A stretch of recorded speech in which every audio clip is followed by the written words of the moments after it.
In your whare mahara, stay outside to powerfully create your next kupu. Whānau, family. Whānau, whānau. Whanaungatanga, relationships. Whānau, ngā, tā, ngā. Whanaungatanga. Hapu, subtribe. Ha-pu, hapu. Iwi, tribe. I-wi, iwi. As you stand outside your whare, you notice a beautiful tree. Sitting throughout the tree is your whānau, family. Notice the f sound again.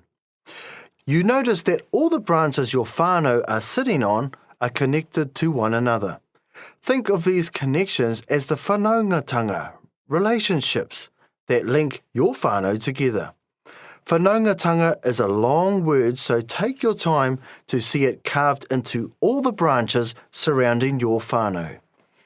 Next to your family tree, there is another tree with another whānau sitting in it.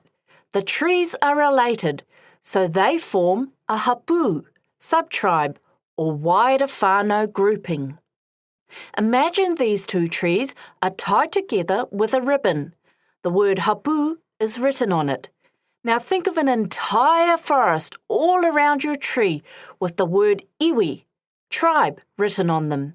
Simply beautiful, isn't it? So your whānau are sitting throughout a beautiful tree. The branches are the whanaungatanga linking your whānau together. Two trees are tied together, creating a hapu. Surrounding your tree is a whole iwi forest. Visualize and grow these powerful kupu over the next week.